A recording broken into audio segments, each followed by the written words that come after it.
우리 합독합니다. 이 복음은 하나님이 선지자들을 통하여 그의 아들에 관하여 성경에 미리 약속하신 것이라. 그의 아들에 관하여 말하면 육신으로는 다윗의 혈통에서 나셨고 성결의 영으로는 죽은 자들 가운데서 부활하사 능력으로 하나님의 아들로 선포되셨으니 곧 우리 주 예수 그리스도시니라. 그로 말미암아 우리가 은혜와 사도의 직분을 받아 그의 이름을 위하여 모든 이방인 중에서 믿어 순종케 하나니. 아멘. 오늘은 이 믿음의 순종을 일으키는 복음의 비밀, 이런 제목으로 말씀을 전하려고 하는데요. 날씨가 많이 추워졌는데 또 이렇게 나와주셔서 진심으로 감사드립니다. 성도님, 내년에 봉사 좀 하시죠. 교사 계속 하실 거죠? 우리 이런 멘트를 연말이 되면 자주 듣습니다. 이런 순종에 대한 요구에 오늘날 많은 성도님들이 사실 마음 문을 닫곤 합니다. 왜 그럴까요? 이 설득과 납득의 과정이 없이 또 할 수도 있고 안 할 수도 있는 자기 주도적 어떤 선택에 의한 자발적 순종의 기회가 없는 이런 봉사. 이것이 바로 한국 교회에 오랜 시간 동안 자리 잡았기 때문입니다. 그렇게 하지 않으면 이 성도들이 봉사의 자리에 나오지 않을 거라는 그런 목사들의 불안함 때문에, 또 그런 경험이 또 맞물리다 보니까 그렇게 했던 것이죠. 또 이 답이 정해져 있는 이 목사님들의 상담 전화, 면담 요청, 이게 큰 부담이에요. 그래서 한번 목사님한테 목사님 저 올해는 좀 쉴랍니다. 그랬다가는 전화가 몇 번이든 와요. 그리고 결국은 답이 정해져 있어요. 해라는 겁니다. 나의 사정이나 나의 어떤 왜 그만두고 싶은지, 왜 잠깐 쉬고 싶은지에 대한 그 논리적인 그 상대방의 이야기를 듣는 게 아니라 순종해야 된다고. 봉사하지 않으면 믿음에서 떨어진다는 이런 논리 속에 결국 예, 그렇게 하겠습니다. 이 답이 정해져 있어요. 그러니까 전화가 오면 그런 얘기를 할 기회가 어차피 답이 정해져 있으니까 그냥 알겠습니다. 그리고 그냥 끊고 억지로 봉사를 하는 거죠. 그런 봉사는 기쁨이 되지 못해요. 그리고 그런 반복된 이런 순종에 대한 우리의 경험이 바로 성경이 오늘 말씀하는 믿음의 순종에 대한 잘못된 이해를 가지게 하는 것입니다. 한국교회의 이런 풍토는 도리어 성도들에게 이 성경적 순종을 오해하게 만들었어요. 순종은 종종 이 자율성의 상실, 생각하지 말고 따르라는 어떤 그런 강요적인 것, 그 다음에 종교적 어떤 통제의 언어로 사용되어 왔기 때문이죠. 그래서 이 거부감은 단순한 이 반항심이 아니라 경험에서 비롯된 이 방어인 경우가 많은 겁니다. 권위주의적인 이 과정에서는 특별히 또 사랑받기 위해 순종해야 됐어요. 기준에 미치지 못하면 관계가 위태로워지는 그런 경험이 우리 가정 속에서도 많이 있습니다. 이런 잘못된 인식이 바로 우리 5절의 말씀을 이해하는데 장애물이 되고 있는 거죠. 그런데 사도 바울은 그런 우리에게 이 복음의 목적을 이렇게 말씀합니다. 그로 말미암아 우리가 은혜와 사도의 직분을 받아 그의 이름을 위하여 모든 이방인 중에서 믿어 순종케 하나니 그랬습니다. 여기 믿어 순종케 한다는 이 원어를 다시 한번 원어대로 표현해 본다면 믿음의 순종을 이루게 하려 함이라, 이렇게 말할 수 있습니다. 오늘 우리는 왜 이 말이 우리에게 위협이 아니라 또 강요가 아니라 이 복음이 사람을 변화시키는 가장 깊은 방식인지 한번 살펴보려고 합니다. 첫 번째는 이 순종은 본래 사람에게 가장 자연스러운 삶의 방식이었다는 거예요. 우리 창세기 1장 2절을 1장 2장을 읽어보면요, 아담의 모습을 보면 어떤 순종하는 것이 긴장을 만드는 강요된 복종이 아니었다는 게 드러납니다. 그는 매 순간 결단하며 억지로 명령을 지킨 게 아니었어요. 하나님과 함께 걸는 삶 속에서 순종은 마치 자신의 일상적인 이런 삶을 유지하는 호흡처럼 매우 자연스러운 것이었어요. 그리고 그것이 기쁨이었습니다. 그러니까 우리가 일반적으로 생각하는 이 순종은 억압에 의한 어쩔 수 없는 반응으로서 자유의 반대가 아니라 이 에덴 동산에서는 도리어 순종은 자유를 만끽하는 것이었고 자유가 가능하게 하는 이 질서와 환경이었다는 거예요. 마치 물고기가 이 물을 먹으면서 아가미로 호흡하는 게 너무 자연스럽잖아요. 그런데 그게 싫다고 물을 떠난다면 물고기는 더 자유로워지는 것이 아니라 곧 그에게 죽음을 의미하는 것입니다. 그러니까 물은 물고기를 제한하는 조건이 아니라 사실 더 자유롭게 살게 하는 최적의 환경이었던 것이죠. 마찬가지로 우리가 하나님의 뜻에 순종하는 것은 인간을 억압하려는 족쇄가 아니라 정말 우리가 가장 우리답게 살아갈 수 있게 하는 작동 원리였던 것입니다.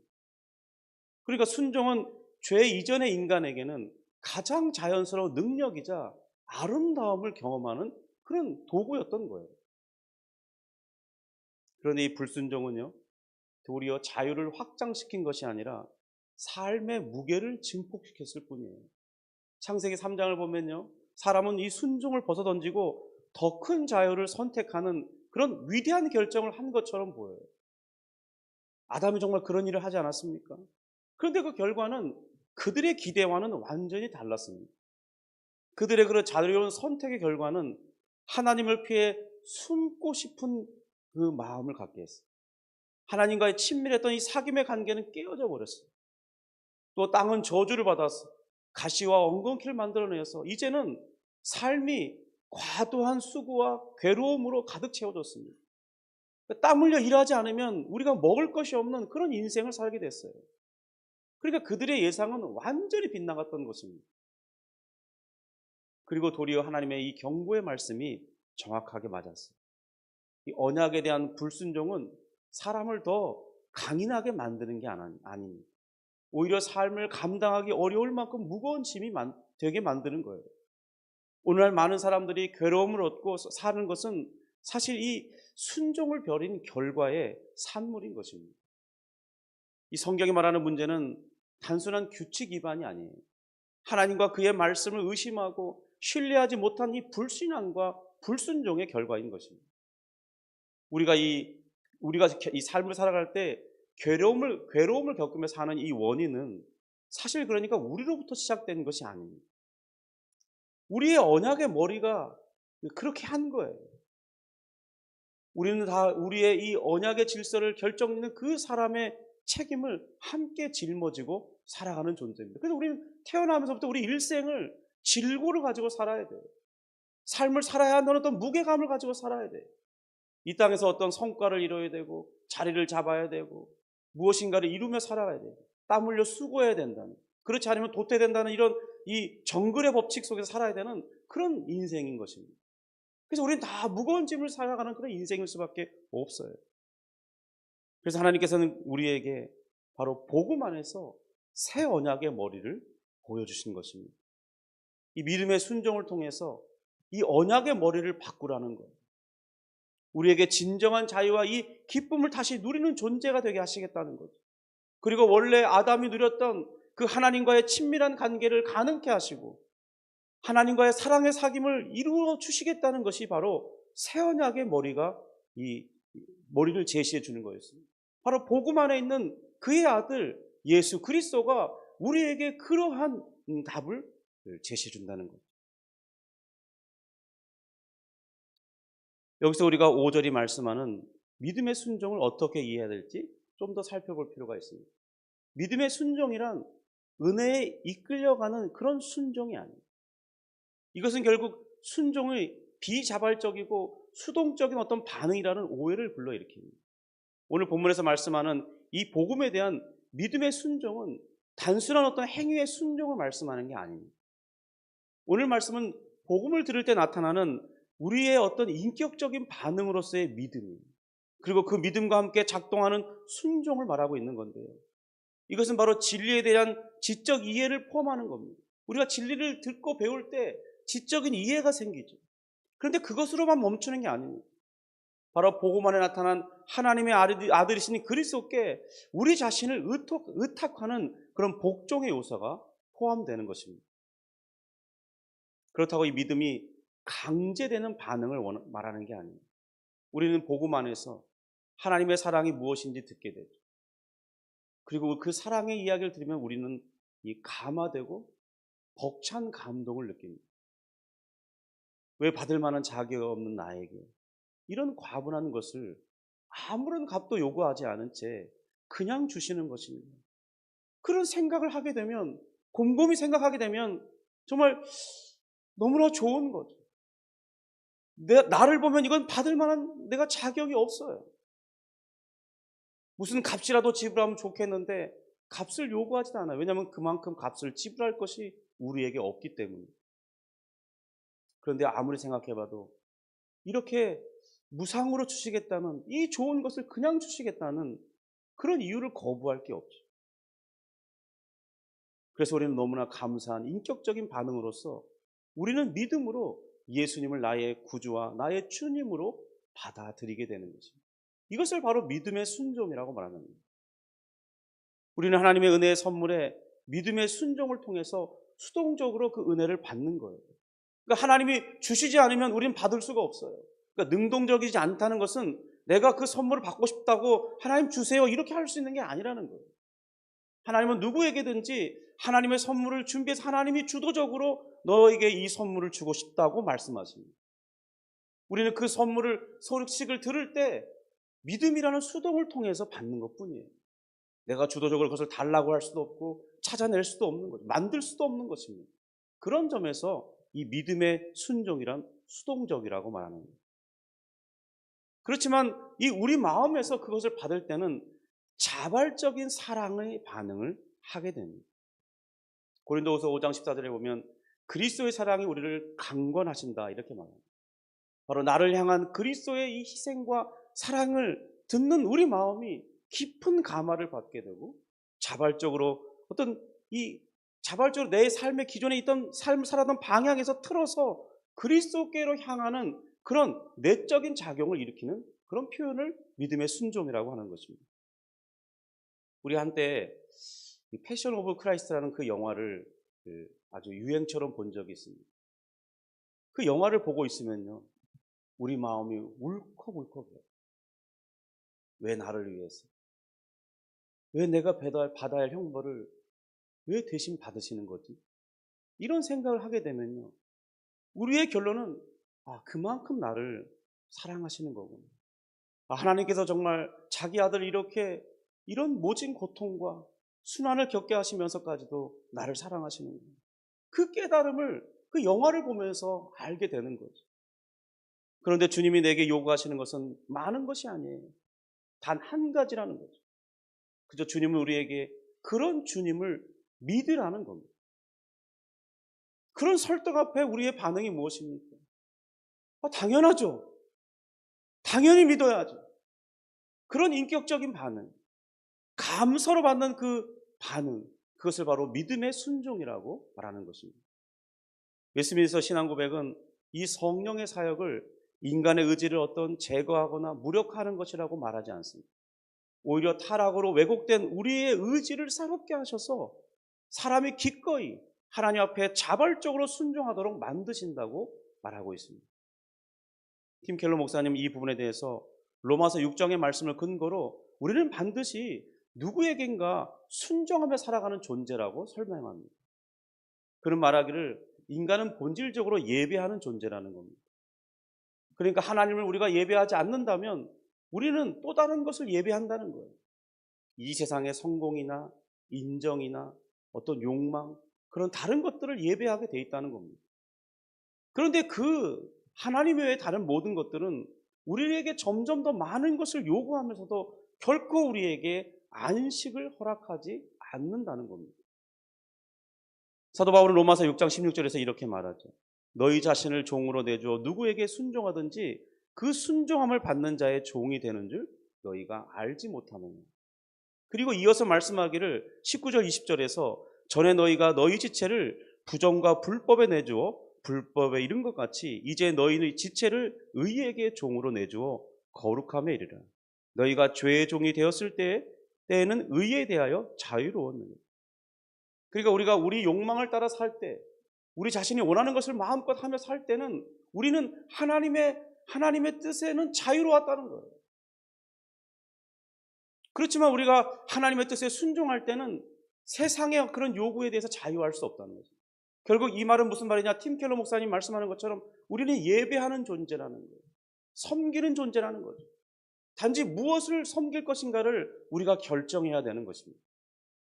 그런데 우리가 복음 앞에 나타난 예수 그리스도의 소식을 들을 때 우리는 그것이 너무나 좋은 것인 줄 알고, 나를 향한 진정한 사랑인 줄 알고, 그리고 지금까지 우리를 얽매이고 종노릇하게 했던 그런 이 세상의 요구가 잘못된 것을 깨닫고 자발적으로 주님을 순종하게, 그렇게 하게 된다는 것입니다. 이 말씀을 통해서 팀 켈러 목사님은 무엇을 순종할 것인가 말 것인가의 문제가 아니라 누구에게 내 삶을 맡기고 있는가에 대한 문제라고 말하고 있습니다. 우리의 자유로운 선택에 의해서 내 마음이 열망하는 하나님이 없는 이 부정과 불법에 내 삶을 맡길 것인지, 아니면 그리스도의 복음을 받아들이고 하나님의 말씀을 따르는 믿음의 순종으로 하나님께 맡길 것인지, 둘 중에 하나밖에 할 수 없다는 것입니다. 그러므로 하나님께 순종하지 않는 상태는 중립이 아닌 것입니다. 우리는 그 순간에 여전히 다른 무엇인가에 순종하고 있기 때문입니다. 다만 그럴 때 우리의 상태는 하나님보다 훨씬 더 냉혹하고 가혹한, 결코 우리에게 만족을 주지 못하는 그 잘못된 주인에게 순종하고 있을 뿐이라는 거예요. 그래서 팀 켈러 목사님은 이 복음적 순종을 이렇게 설명합니다. 복음은 하나님이 우리를 받아주시기 때문에 순종이 시작된다고 말하는 거예요. 우리가 받아들이기 위해 순종하는 것이 아니라 이미 받아들여졌기 때문에 순종합니다. 이런 관점에서 보면 믿음의 순종이란 자유를 포기하는 것이 아니라 더 좋은 주인을 발견했을 때 자연스럽게 그 방향을 바꾸는 마음의 전환이라는 것입니다. 더 이상 우리를 소진시키려는 그런 것에 끌려다니지 않고 우리를 살게 하시는 그 하나님께 나의 삶을 맡기는 선택이 바로 믿음의 순종인 것입니다.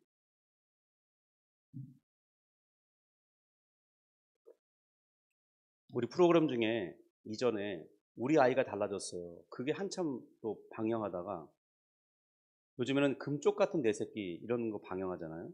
근데 거기서 보면 이 문제 많은 아이를 변화시키는 해결책에서 주된 게 뭐냐면 그 아이에게 스스로 생각하게 하고서 자발적인 순종을 할 수 있는 그 기회를 부모가 제공하게 변화시킨다는 겁니다.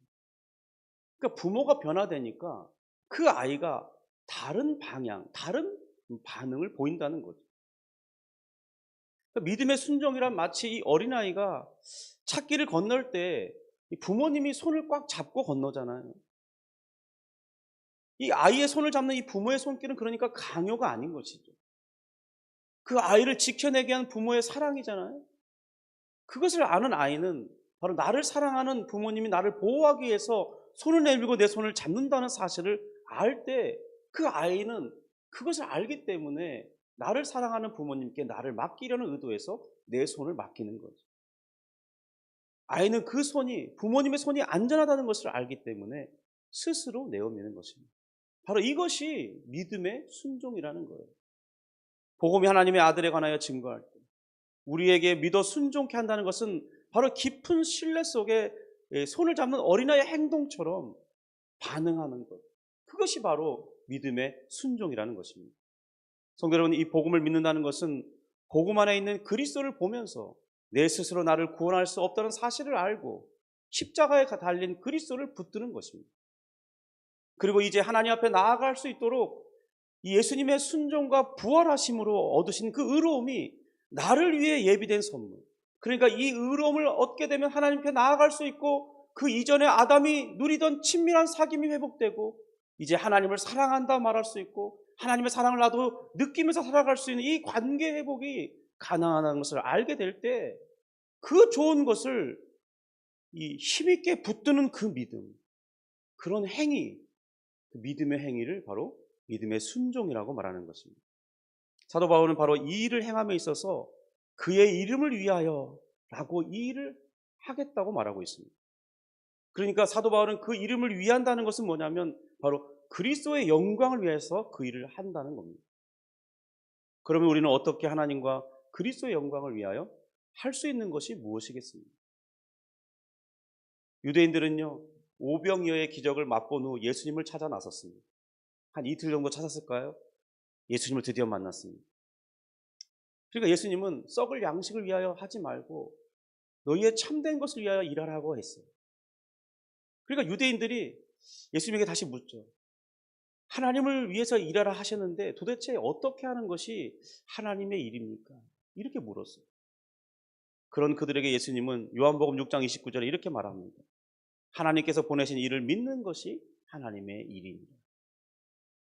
그리고 주님이 친히 자신을 믿고 3년이나 따랐던 제자들 앞에 마지막 제자들과 오랜 시간을 같이 시간을 보내시면서 그리고 그가 십자가에 못 박히시기 전에 그 자리에서 일어나시기 전에 기도를 합니다. 요한복음 17장 8절과 10절을 보시면 이렇게 기도해요. 나는 아버지께서 내게 주신 말씀들을 그들에게 주었사오며 그들은 이것을 받고 내가 아버지로부터 나온 줄을 참으로 아오며 아버지께서 나를 보내신 줄도 믿었사옵나이다. 내가 그들로 말미암아 영광을 받았나이다. 이렇게 기도하시면서 어떻게 하는 것이 주님께 영광을 돌리며 어떻게 하는 것이 그리스도를 이름을 위하는 것인지 보여주었습니다. 그러니까 우리에게 가장 먼저 요구하시는 것은 바로 예수 그리스도를 믿는 것. 그것이 우리에게 하나님의 일이고 바로 하나님이 기뻐하시는 영광을 돌리는 일이라는 거예요. 그런 점에서 우리는 모두 그리스도를 믿고 순종함으로써 바로 아버지와 그리스도를 이미 영화롭게 한 사람들인 것입니다. 그러니까 이것에 우리는 정말 바른 인식을 가져야 돼요. 여러분, 우리가 무엇을 해서 하나님을 기쁘게 할 수 있는 게 없습니다. 그런데 한 가지 하나님을 기쁘시게 할 수 있는 게 있어요. 바로 예수 그리스도, 하나님이 보내신 그의 아들, 바로 복음을 믿는 것입니다. 그리고 우리가 한 가지 더 할 수 있는 게 있어요. 바로 사도 바울처럼 그의 이름을 위하여 누군가에게 바로 복음에 그 나타난 그의 아들, 바로 그리스도를 알리고 그도 믿음의 순종을 할 수 있도록 돕는 일입니다. 이것이 바로 하나님 아버지와 그리스도를 영화롭게 하고 영광스럽게 하는 일이에요. 그러한 삶을 나의 삶의 목적으로 삼고 오늘 내게 주어진 환경에서 맡겨진 일을 성실하게 감당하는 것. 이것이 바로 복음을 위한 일꾼으로 살아가는 모습인 것입니다. 우리가 학생이라면 공부하는 것이 바로 이런 목적을 가지고 한다면 복음의 일꾼으로 사는 일이에요. 우리가 직장인이라면 직장 안에서 만나는 그 사람들, 몇몇 사람들과 관계하는 그런 것, 그 모든 것들이 이런 목적을 가진다면 복음을 위한 일꾼으로 살아가는 것이라는 것입니다. 오늘 저에게는 목사로서 말씀을 연구하고 여러분들에게 그런 것을 깨닫게 하면서 같이 그 일을 할 수 있도록 독려하고 기도하면서 하게 하는 그 일이 바로 복음을 위한 일꾼으로 살아가는 삶이라는 것이죠. 그래서 우리는 때로 직접적으로 복음을 전하고 때로는 간접적으로 복음을 전하기 위해서 우리가 우리 삶에서 다른 사람들에게 믿지 않는 이웃들에게 착하고 충성된 종으로서 살아가는 것이 어떤 모습인지를 성실하게 살아가면서 보여주는 것. 이것이 바로 주님께서 영광 받으시는 일이라는 것입니다. 오늘도 우리에게 믿음의 순종의 삶을 살 수 있기를 주님의 이름으로 축복합니다. 기도하겠습니다. 하나님 아버지, 주님께서 우리에게 요구하시는 것은 많은 것이 아니라 하나님께서 보내신 그의 아들 예수 그리스도를 진정으로 믿고 그를 의지하며 살아가는 것. 그것이 바로 우리 주님께서 우리에게 요구하시는 것임을 배웠습니다. 주여, 우리가 이미 믿음의 순종을 하였고 계속해서 믿음의 순종 가운데 머물기를 원하오니 우리의 삶이 그렇게 살아갈 수 있도록 인도하여 주옵소서. 이미 그렇게 하게 하신 은혜에 감사하며 또 하나님, 이제 우리가 그리스도의 이름을 위하여 누군가에게 그 예수님을 소개하고 또 그도 예수님을 믿어 순종케 하는 그 일에 동참함으로써 또다시 하나님을 영화롭게 할 수 있다는 사실을 우리가 배웠사오는데 우리의 삶이 그럴 수 있도록 인도하여 주시옵소서. 하나님, 주님 앞에 귀한 감사헌금 드립니다. 받으시고 영광 삼아 주옵소서. 예수님의 이름으로 기도합니다. 아멘. 우리 이어서 개인적으로 기도하는 시간을 갖겠는데요. 네, 오늘은 어제보다 조금 시간이 여유롭습니다. 5시 반인데, 맞죠? 6시 반인데 6시 50분까지 우리 기도하기 원합니다. 먼저 우리 드리는 기도 제목으로 합심 기도를 한 후에 개인적인 기도를 하도록 하겠습니다. 네, 음악 좀 잠깐 틀어주시고요. 잔잔하게. 네, 우리 먼저 오늘 들은 말씀을 생각하면서 기도하기 원합니다. 우리가 하는 순종은 종교적 의무가 아니라 사랑에 반응하는 자발적인 순종이 되게 해달라고, 나를 위해 자기 몸을 버리신 그리스도의 사랑에 깊이 감화되고 내 의지로 기꺼이 주님의 손을 잡는 믿음의 순종이 내 삶의 호흡이 되게 해달라고 기도하겠습니다. 삶의 냉혹한 주인들을 이제 버리고 참된 안식을 주시는 주님께만 순종하며 살게 해달라고 기도하기 원합니다. 또 누군가를 믿음의 순종으로 인도하는 복음의 통로가 되는 것, 그것이 나의 삶의 목적이 되게 하옵소서. 우리 이런 제목을 가지고 기도하고, 또 우리 예주평남교회를 위해서 우리 같이 합심하여 또 기도해 주시기 원합니다. 우리 예주평남교회를 위해 기도할 때는 우리 교회의 부흥을 허락해 달라고, 또 함께 동역할 수 있는 성도들을 보내달라고, 또 우리 교회가 비록 작지만 선교사들을 파송하고 또 협력교회를 세워서 그들을 돕는 그런 교회가 되게 해달라고, 또 우리 교회는 훈련으로 세워지는 그런 교회, 또 성도를 세우며, 또 우리 사랑방 모임을 하고 있는데 그런 사랑방 모임이 많아질 수 있도록, 또 이 지역 사회를 섬기는 문화사역의 길을 열어갈 수 있도록, 또 이 나라와 민족과 북한을 위해서 같이 기도하는 시간을 갖고 원합니다. 우리 이 같은 제목을 가지고 주여 3번 힘있게 부르시고 우리 기도하며 나아가겠습니다. 주여.